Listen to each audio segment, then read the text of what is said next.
Welcome to MPUNGWE-PUNGWE YouTube channel. Subscribe for you to enjoy more of our videos anytime we upload. You are free to give your testimony. We noticed that you have prepared your presentation. We have received copies. It is up to you to read through the report or to talk it through.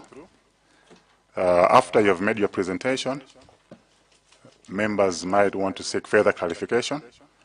So I'll open the floor to the members then. But for the time being, the floor is yours. You may proceed. Thank you very much, Honorable Chair, and all the honorables present. Good afternoon. On the 12th of June 2026, I, Mary Nkamanyaji Chilima, received a summons to appear before the ad hoc committee on the Chikangawa plane crash inquiry, where I'm expected to testify on the chronology of events from the time the late Vice President returned from South Korea until his travel on 10th June, including communications, travel preparations, and interactions departure. May I seek your indulgence, Chair, to go a bit further than 10th of June as per the summons? You may proceed. Thank you. Here is my submission. We departed the Republic of Korea on the 6th of June 2024, and we spent a night in Dubai. The next morning, we left Dubai on 7th of June 2024 for South Africa. Upon arrival in South Africa, I collected our daughter from school to join us in the hotel where we were staying, and that evening we sat down to dinner together in the hotel restaurant. During dinner, Dr. Chilima got a message that was clearly bad news. I asked what had happened, and he said that his friend, Mr. Raf Kasambara SC, had died. We were all in shock. I recall he tried to call Mrs. Maggie Kasambara, but she wasn't picking up, understandably so. At the time, two of his good friends, Mr. Tutu Kachingwesisia and Mr. Moses Ntakomwa, were waiting for him to finish dinner for a chat.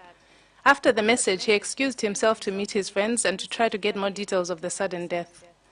By the end of the night, we had learned that Mr. Kasambara had died in Lilongwe and that he would be brought to Blantyre, upon which further programs would be advised.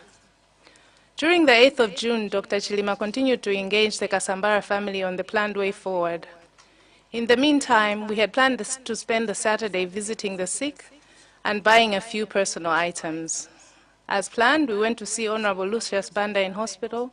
We saw Mr. Nkondula Uga and the family of Right Honorable Kumbo Kajale, who had a child in the hospital. Thereafter, Dr. Chilima had meetings with various friends and colleagues, which went on for the rest of the day and well into the evening. During this time, he informed me that there were discussions on where the late Mr. Kasambara would be buried, noting that he might either be buried in Blantyre or in Katabe. Later that evening, Dr. Chilima informed me that the burial would take place in Katabe. He then informed me that depending on which day the burial would occur, he might not be able to attend as the President was going on an official trip. We discussed and agreed that I would go in his place should he be unable to do so. He was grateful because he knew that I had a PhD proposal resubmission due on the 11th of June at 2 p.m. He informed me that he would instruct his office to make the appropriate arrangements for my travel to Nkatabe for the burial ceremony on the confirmed date. On the morning of the 9th, as we were returning to Malawi, he informed me that there had been a change of plan and that Mr. Kasambara would be flown to Nkatabe that afternoon. He further informed me that it would no longer be necessary for me to go to the burial ceremony in Nkatabe, as we would meet Mrs. Maggie Kasambara and the family at the Chileka airport and offer our condolences there. Seeing how tired we all were, this seemed to be the most feasible plan. He said we would later plan a trip to Blantyre to condole them properly upon their return from Nkatabe, and I agreed. We landed at Chileka airport, possibly around 2:30 p.m., expecting to find the funeral entourage already there. But unfortunately, they were late. We were assured that they were on their way, but sadly, the call to reboard the plane to Lilongwe came before they arrived. Dr. Chilima noted that the plane had to proceed to Nairobi, and we could not ask them to delay just for our programs, as that would have been selfish of us. I later learned that they missed us by less than 10 minutes. He informed me that he would advise me on the way forward, since we had been unable to meet and offer our condolences to the Kasambara family in Blantyre as planned. Upon arrival in Lilongwe, he went straight into various meetings, and I in turn proceeded to work on my proposal resubmission. At some point, he informed me that some of his lawyer friends had stated that Dr. Kasambara needed to be buried in person. Dr. Chilima was upset by this comment because he felt like it was unfair to expect him to attend under the circumstances. He expressed frustration at the expectation for him to attend the funeral in Katabe as well as the presidential send-off in Lilongwe. I was therefore surprised when later he informed me that he would go to the funeral. I asked how, and he said that the presidential program had changed from a 1 p.m. departure to a 5 p.m. departure, making it more feasible for him to attend both. He explained that we would depart by plane at 9 a.m. the next morning and arrive in Zuzu by 10 a.m., then plan to be at the funeral latest by 11 a.m. The plan was to return to the airport by 2 p.m. or 2:30 p.m. in order to make sure that we return to Lilongwe by 3:30 p.m., in ample time to see the president off. He then proceeded to bed, and I continued working until around 2 a.m. After about 3 hours of rest, I continued to work on my submission in the morning, while he went to church around 5:45 a.m. Upon his return from Holy Mass, he asked how I was progressing with my submission, and I told him I still had a lot of reading and writing to do. I then asked whether it was possible for me to stay to continue working on my submission. He agreed and urged me to ensure that I met the deadline as required. I continued working while he went to the gym between 7 and 8 a.m. Later, we said our usual goodbyes and he left. I got a text from him around 9 in the morning telling me that he had boarded, and I responded by wishing him a safe trip Mwambwe. I continued working, and at around 10:30 a.m., I texted him to check if he had arrived, but he did not respond, which was strange, because he would normally tell me when he landed. Since he was attending a public event, I took a break to watch the funeral online, hoping I would see him, but I did not. I continued working on my submission. However, in between sessions, I would check my phone, but there was still nothing. In the afternoon, around 1:30, I tried to contact him again, but there was nothing. There was no response. I assumed that he was driving back to Nzuzu Airport for Lilongwe. I anticipated that he would be landing in Lilongwe around 3 to 3:30 p.m. and would call me back when free. Around 3 p.m., I heard the voice of Mrs. Grace Varela calling me from downstairs. I told her I was coming down, but she said she was coming up to where I was, which I found to be very strange because I was in our private quarters. And immediately when she said that, I rushed to her. When I saw her face, I knew that something was wrong, and I asked her what it was, and she informed me that the plane was missing. The news didn't register, and I immediately started calling Saulos. I tried him a few times, but the phone still remained off. I asked her what time he had left the funeral, because at that moment my understanding was that the plane went missing on its way back to Lilongwe. The idea that it had been missing since morning didn't even occur to me. It was simply not plausible. When I was informed that the plane went missing on the way to Mzuzu, I just didn't understand why no one had informed me for over 5 hours. I called my aunt, Miss Rose Kamoto. I called my mother, I called my sister-in-law, Maria, I called my children and informed them that the plane carrying their dad was missing. My aunt rushed over, and upon her arrival, she called Father Chatsira in Nguludi and arranged for a virtual Holy Mass immediately. We had the virtual Mass with the hope that they had had an emergency landing somewhere out of reach. I later got a visit from Dr. Lake Sigwese, who came to tell me that the plane had crashed. I remember he used the word crashed. This was when reality began to sink in. At the time, I was working on faith that Dr. Chilima had had an emergency landing somewhere. I still kept trying to call him.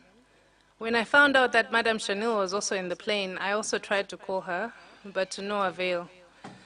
I wanted to leave Lilongwe immediately to go and find him, but I was told no one had a destination for me to go to yet. No one knew where the plane had crashed. Everyone discouraged me from going, saying they would find him soon and I could go to him as soon as they found him. I also got a visit from the Inspector General of Police and Honorable Kumbize Chiponda. I don't really recall what they said, but I remember scolding the IG for the delay in searching because it was late evening when they came. I kept asking why it took them so long to start searching. At that time, she could not give a satisfactory answer. Little did I know it would take 23 hours before they found them. That evening, we kept praying, crying, praying. Dr. Chilima has a personal pew in our home, and Aunt Rose and I took turns praying on it all night. It was the longest night of my life. Morning came with no news, just family members pouring in with grief all over their faces. We kept speaking hope and life into the situation. I tried again to leave to join the search, and someone said I had to be in Lilongwe for when our children arrived. Around 11 a.m., I started getting condolence messages from various people. And I would ask them if they had heard something, and they started backtracking and apologizing. Others didn't even respond. I then started to check social media to see if the plane had been found, and on one of the pages, I saw a picture of the plane. I rushed outside to the second in charge of the Vice President's security, Ms. Gloria Ntukule, and asked her if the picture was real. And she said she was on the phone with Mr. Limbiganibanda and would respond shortly. As I was anxiously waiting, another picture came on my phone with the aircraft number on it. I showed her the second photo, and as she was about to say something, I heard Mrs. Varela say her husband, Mr. Joshua Varela, said, "We have lost everybody." The world went black. The world is still black. I'm told I became hysterical, and at some point, I must have calmed down enough to remember to call my children before they saw it on social media like I did. I went upstairs to find a quiet place and steeled myself to have the most painful conversation in my life. I informed both children that their father had died in a plane crash just before they too boarded planes to come home. As I was talking to the children, someone came in to say I had to go and sit downstairs because the First Lady was coming and she had to find me seated. I refused. When I went downstairs, I found the house completely full of women, already dressed in black, ministers and others whom I did not know, and the First Lady was also there. Some were taking photos. It was chaotic, uncomfortable, and confusing. After that, we kept getting groups of different people. At some point, 40 clergy from different churches came at once, and I remember one said, "Mulungu salagwitsa, koma ababoka walagwitsa." We kept getting people coming to the private residence until someone made a decision to have everyone congregate at the Area 12 residence to give us a little room to grieve. I was very anxious about my children who were both flying that day. But I still wanted to go to Chikangawa. But I was told that the bodies would be flown to Kia. And when I said I wanted to go to Kia, I was told no, because the president wasn't going to be at Kia. Later in the evening, we were rushed to leave because we were told that the former president was going to go to the airport after all, and we had to rush to arrive before him. We arrived at Kia. I remember seeing the big helicopters and thinking, where were they yesterday? After the planes landed, I saw body bags being moved into different medical vehicles. I was told to drive behind the car carrying Saulos, but I refused, and I insisted on going with him in the ambulance that took him to the mortuary. He was in a white bag in the back. I couldn't accept that this bag I was looking at was my Saulos. I really don't remember much after that. Since he had left on the morning of Monday, 10th June, I was only allowed to see him on Thursday, the 13th of June, around 7 a.m. at the mortuary. I was told to prepare myself because he was hurt. I went in not knowing what to expect, but I had to be strong for my children, and we were grateful that we were finally able to see him again. That morning, he was supposed to have his final Mass at St. Patrick's Parish at a set time, but Mass was delayed by close to 2 hours due to the late arrival of the former president. This hurt because Salos was never late for Mass. On the 15th, we left the Area 12 residents to go to Parliament for a public viewing ceremony, and on the 16th, we had the stadium funeral ceremony. I was still in a state of shock and confusion. We left Fonsibe, and as we were driving through the city, people were mourning and throwing flowers at the hearse. But after leaving Lilongwe, crowds were demanding that we stop, and eventually they started stoning the convoy. Several times we almost collided into each other on the high-speed convoy. We were clearly given inadequate protection, and in response, our personal protection team had to radio ahead to district police, urging them to help us along the way in providing additional security all the way to Nsipe. Unfortunately, due to the violence of the people along the way, the coffin was dented with stones. Our car windows, some of them had been shattered, and my children and I were traumatized beyond belief. I honestly thought that we too were going to die that day. Later I learned that some innocent souls died from this senseless violence. May their souls rest in peace. On 17th of June 2024, we committed our beloved Dr. Salos Klaus Chilima to his final resting place in Nsipe. Such were the events between 6th and 17th of June 2024 to my best recollection. For the interest of time and in relation to my sermon's Honorable Chair, allow me to pause here. Thank you. May I request that we observe 1 minute silence, if we can all stand up.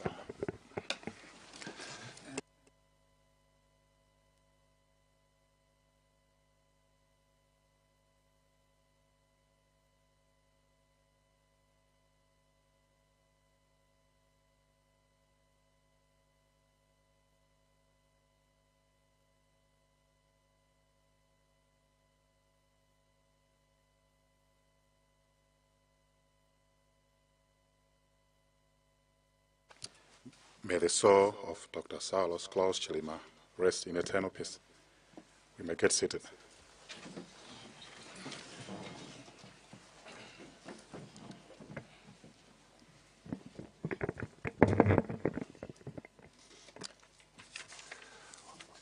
We appreciate your presentation, which is very touching and moving at the same time.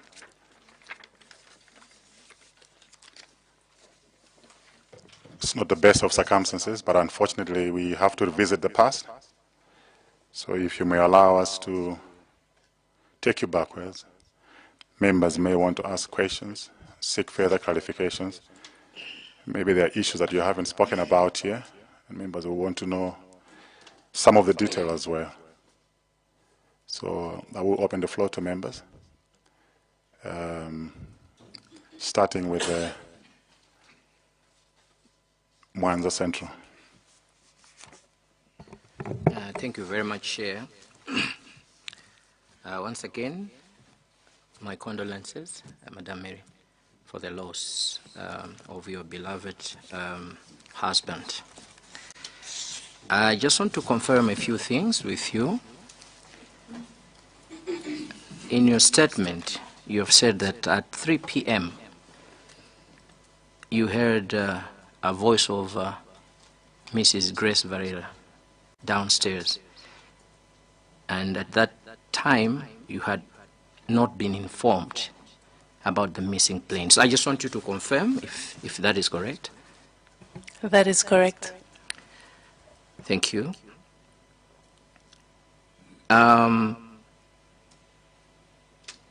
Mr. Sikwese came to you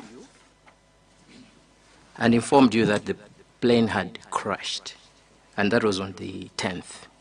correct? That is correct. I just also want to confirm that you scolded the IG for the delayed search. Is that correct? Yes. Thank you. In your statement, you have indicated that the president, the former president, came to the mass 2 hours late. Is that correct? Let me clarify. We were waiting for him at the mortuary, and we left the mortuary on a convoy with him to go to the church. So we were waiting to leave for church. So the delay happened as we were waiting outside in the cold at the mortuary. Thank you. Thank you very much. When were you officially informed about the identification of or the location of the plane that was missing? Please clarify. You mean? From the officials from government. I'm still waiting. Thank you very much. Chair, that's all from me.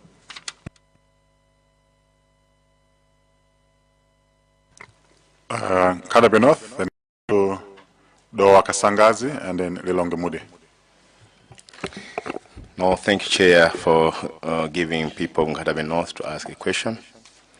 First of all, I'll send my condolences to Madam Chilima for the loss of our Vice President. Basically, I'll go through the same of my colleague who was good, but I'll need an answer from there. That on page 3, you have said, or you have expressed that I later got a visit from Dr. Lakesi Kwese, who came to tell you that the plane had crashed. Can you remember it was at 4, if I'm not mistaken. PM? Yeah, 4 p.m. Yeah, I can't recall the exact time. But at least 4 p.m. Yeah, it's somewhere there. definitely after 3, but closer to 4. Second question is again the down paragraph. You say that I also got a visit from the Inspector General of Police and the Honorable Kombize Chiponda. I don't recall what they said, but I remember scolding the IG for the delay in the searching. I kept asking why it took them so long to start the searching at the time. Up to now, they didn't give. Did they give you any reason why did they delay for the search? I haven't met them since that day, so no. Aside from the reports that are public, no. Thank you, Chair. Doa Kasangazi. Zikomo kwambiri Chair. Poyambirira ndi joine inu Chair komanso azanga onse amene apereka uthenga opepesa kwa mayi Chilima nawonso anthu akudowa Kasangazi constituency akupepesa kwambiri pa imfa imeneyi imene inadza munjira ya ngozi. Chair, ndimati ndiforokoze kunena kuti kwa ine kuyamba kwanga ndale pali anthu angapo amene amandipanga inspire, ndipo Dr. Chilima anali mmodzi mwa iwo amene anandipanga inspire kuti munatiyambe nawo kuchita za ndale. Ndili ndi mafunso angapo amene ndikufuna kuti ndikupatseni. Funso loyambirira ndira kuti kodi inali nthawi yanji yomwe Dr. Chilima anatsimikiza zonena kuti apita iwo kumaliro lafu Kasambala ACC? Zikomo kwambiri. Ineyo anandiuza usiku chifukwa titachokera ku Blantyre mmene nanenera anali m'mamiting osiyanasiyana nde amandiuza usiku ndithu. Zikomo. Mmene inu maonera nthawi imeneyoyo amaoneka kuti anali pa pressure ina iliyonse yonena kuti apite kumaliro kapena inali decision yoti anapanga voluntarily mwina mutafotokoza kuti pressure yo ingakhale yotani. Amaoneka kuti ino mwina anthu ena akuchita kuwakakamiza kuti ino ayi kumaliro kumpofunika mupitebe. Amene nafotokozera kuti panali anthu ena anzawo ena amene amaona ngati chinali chofunikira kuti iwo akhalepo kumaliroko. Koma malingana ndi pa program a president opuma sizikanatheka. Nde kupatula zinthu ziwiri zimenezo sindikutha kuona pressure ina yomwe imachitika. Koma ngati mwina anayankhula ndi anthu ena ine osadziwa kuti mwina anapanga pressurize kupyolera pamenepo sindingadziwe. Siko. Funso lina limene ndimafuna ndifunsepo ndilokhudzana ndi maganizo anu pa ngozi imeneyi. Sabata athayi tinali ndi asilikali aku airbase ku Zomba. Pafupifupi wonse amene anaonekera ku komiti ino amanena kuti ndege imene inanyamula malemu ndi anthu enawo inali bwinobwino. Panalibe mistake iliyonse. Inali ndege yoti imayenerabe kumauluka. Ndiye paliso report la BFU limene linaunika ndege ija itagwa kale amanena kuti panalibe 49 iliyonse mmene anaunikira iwo. Chifukwa timamva kunena kuti anayitenga zidutswa za ndegezo anazitenga ukaziunika bwinobwino kenako anaona kuti no iyayi panalibe china chilichonse chida china chilichonse chipangizo china chilichonse mu ndege muja chimene chimapanga malfunction pa nthawi ya ndege. Koma a BFU akupitirira kunena kuti munkuunika kwawo anaona kuti no weather sinali bwino ku Chikangawa. Ndiye kwa iwowo anatibweretsera zithunzi mu report lawo tikawerenga pa page 59 ya BFU report, final report. Anayikapo zithunzi za ku satellite zosonyeza mitambo mmene inalili kunthungwa nthawi imeneyo. Ndeni mangofuna kuti ndikufunseni kuti no inuyo ngati mkazi wa malemu komanso kubanjako conclusion imene anafika nayo BFU yonena kuti no weather ndi imene inapanga contribute kwambiri ku ngozi imeneyi. Inu maitenga motani? Mayona motani? Zikomo kwambiri honorable. Conclusion yo imandikayikitsa pa zifukwa zosiyana zingapo. Zina zomwe BFU report inanena zinali zokuti mwina mapilot amene amayendetsa ndegeyo amathamanga chifukwa choti mwambo umenenika uyamba 10 koloko. Koma mwambo umenenika uyamba 11 koloko. Ndekuti assumption yawo yomwe anachita base kuti zomwe zimachitika mu ndege inali off by an hour, which in flying time is quite a big. Chifukwa ananena ngati kuti mwina mapilot anali under pressure nkaona zina ndi zina zimachitika. Mene ndinamvetserera report ya BFU panali ngati maganizo amenewo kuti mwina panali passengers giving pressure, but it was based on the wrong premise.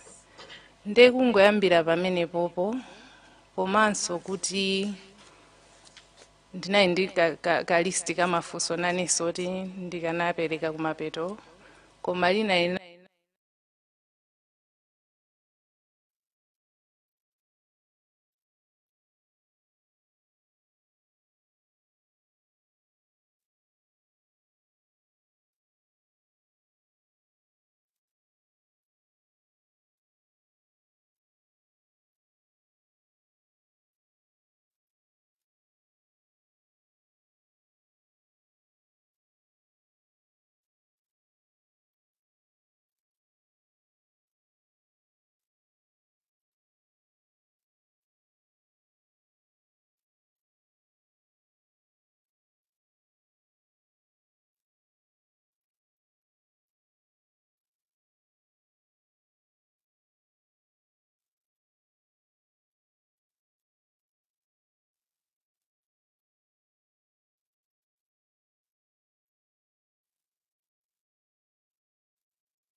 Mwayesayesa ntchito sikupezeka, mwana mnyumba kusowabe, chitaka pa bizinesi yanu chakusokonezanu.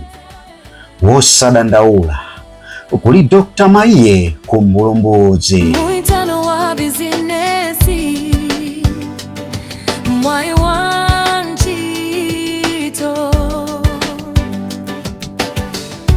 kukonza nsoma banja kusula chibelekero. Matenda okanika kuchirawo, matsoka osatha pa moyo wanuwo, lero pabanja makukuthothani. Wosadandaula tangoimbani foni pa 0894 352 832 0894 352 832. Dr. Maiye, madotolo wa chinyengo musamale.